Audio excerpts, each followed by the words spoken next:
Good morning, ladies and gentlemen. It's Thursday, the 27th of August. We begin with the awful news. It's funny, just hours after the special forces, the military, the Pentagon was warning there's going to be a big-ass attack at Kabul airport from ISIS-K, Special K, ISIS Kabul, ISIS over in Afghanistan. Terrible, large devices, 2 devices. 13 American Marines killed and 90 men, women and children, Afghans, murdered. Now, a lot of people are going to want to brainwash you and say, oh, look, they're all the same. The Taliban's the same as them and so forth. But don't fall for that nonsense. It's important because there are interests that want you to equate all of Islam as a violent, aggressive, crazy force, and that is not the case at all. Million shades of grey. And compared to ISIS, compared to the Islamic State, the Taliban, the Chadliban, have been looking squeaky clean. I mean, we're talking here scales and shades. Now, of course, nobody wants an authoritarian fascist regime, which is what the Taliban are. A religious, theocratic, fascist regime to be in charge, unelected, come to power through force, maintain power through force and fear. Nobody wants that. But let's not say that a bunch of mountain range, former Mujahideen, former Taliban 1, who got bombed, are the same as Taliban 2.0. Very interestingly, after 20 years of being bombed and killed, it's almost like the Taliban have realized that the instability of a blood-slitting, crazy jihad is not stable. It's unstable, obviously. The instability of it is unstable, funnily enough. And they do seem to genuinely want to have an administration that maintains some sort of order in Afghanistan, which is what, 50 years of war now, non-stop war, 50 years of war. No wonder they're a bit extreme. No wonder they don't trust the West. No wonder they're looking for a simpler, more basic, fundamental form of their religion. No wonder. It was disconcerting, but also reassuring at the same time. How paradoxical to see Taliban soldiers alongside American soldiers and British soldiers and German soldiers and Polish soldiers and Danish soldiers at Kabul airport trying to evacuate all those refugees. Nobody was bombing anyone. No one was shooting anyone.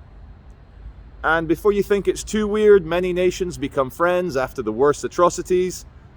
America still has a base in Japan. Japan absorbed baseball. Japan now won the gold medal at the Olympics just passed in baseball. People become, Germany and America, best friends now. There's American bases in Germany. It's not just an occupation. The Germans wanted it to fight the Russians. The Japanese wanted it to fight Mao Zedong and his communist maniacs. So people do become friends. I'm not saying the Taliban and the West will ever be friends, but you had the head of the CIA, not just some like 23-year-old admin guy within the CIA. The head of the CIA met the heads of the Taliban, still attached to the shoulders, and they negotiated the kind of like, you know, no fighting, chill, until August 31st, when it's the final day that Donald Trump negotiated with the Taliban to pull out American forces out of the unwinnable war. Now, I do believe that the 20 years of the West's involvement in Afghanistan was worth it. I mean, if anything, you know, you can't keep the horde of rats away forever. But if you can keep the horde of rats away enough for the harvest to come in, then you've done your job. And what is the harvest? It's the taming of the Taliban, the taming of the shrew. Start misbehaving again, you get bombed! Taliban is going to probably behave. Taliban looking like a kind of order-obsessed theocratic regime, whereas before they were like a kind of overexcited bunch of ISIS type terrorists, blowing up Buddhist statues, shooting schoolgirls in the head. Well, they learn. You learn, don't you? Japan not surrendering. You get bombed twice. Japan surrenders. The Islamic State are the inner city thugs of jihadis. They are the worked up, over testosteroned incels, involuntarily celibate, which is why they love killing other men, which is why they love enslaving women. The war booty. Remember the Yazidis? Remember those, like, they looked, I don't know what race they were. The Yazidis looked almost European. Not that that matters, I'm just saying. It's not as far away as you think, guys. ISIS are the incels. They want female slaves. They want enforced female slaves. And I don't see the Taliban enslaved. I'm sure they're look, this video is not like, wow, look how nice the Taliban are. It's the shades of grey to show you how shitty Islamic State is next to the Taliban. Chatting to a friend of mine who's also obsessed with geopolitics, saying, what is the motive for Islamic State to blow up 13 American Marines and 100 women and children? Well, ISIS wants instability. They want chaos. There's not really, I mean, any rational group of people, even the Irish Republican Army knows that you don't win a guerrilla war by blowing up men, women, and children.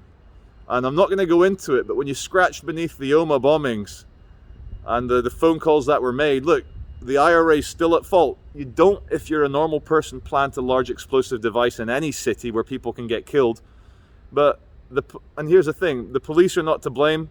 The fog of war, the confusion, the blame is 100% on the IRA for planting that bomb and creating that mess. But controversial to say, but it's true, the IRA did not want to kill 30 people, including an unborn child there. But in the confusion, because they're fucking assholes, who plants bombs in cities? Only scum.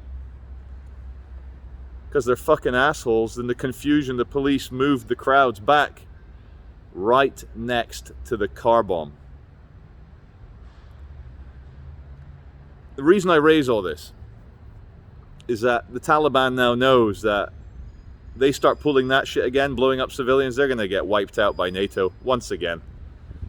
People have limits. Yeah, look, we want the realpolitik, but the Taliban didn't lose probably 70% of their fighters being killed. They're only a militia of about 40 to 50,000. It's not like 10 million guys. It's not like the army of North Korea. The amount of dads in the Taliban lost their sons to American bombs, deserve it or not.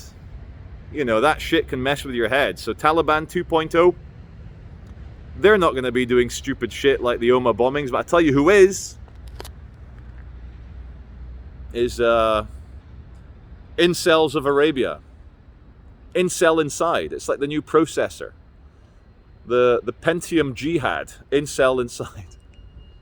And ISIS, their motive is to bring chaos.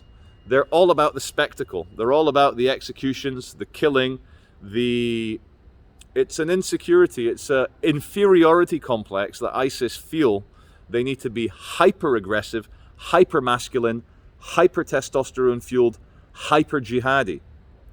Whereas, if you're slightly educated, you can understand a man in Kurdistan, in unofficial Kurdistan, his jihad will be for women's rights. His jihad will be so that his daughter has the same opportunities. Very woman-centric, the Kurdish Muslims. So the Islamic State jihad is an obsession with death and pain and suffering, and it's not going to go anywhere. I'll let this man walk past before I keep on ranting. You're all right, just doing a YouTube video, you're all right.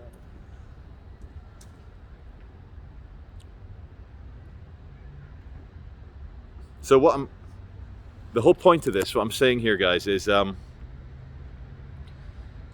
alongside freedom, love, truth, and beauty, we always forget peace. And what is peace politically? It's stability. Now, you can't build a house on a shaking ground, on the shaking ground. You can't build a modern, functioning, free state on a jihadi's paradise where they're blowing up little kids outside airports. Now, as a message I've said so many times in my videos, we don't have any idea how disconcerting peace can be. So if we can find some common ground with our former enemies, as we've both suffered the murder of our children, then I think we can unite against the forces that want to destabilize us, divide us. And it's not just jihad, propaganda from around the world, telling lies, spreading controversy, spreading doubt in people that were once united. Not going to point any fingers, but China, very guilty. Russia, very guilty. So I am going to point fingers at Moscow and Beijing.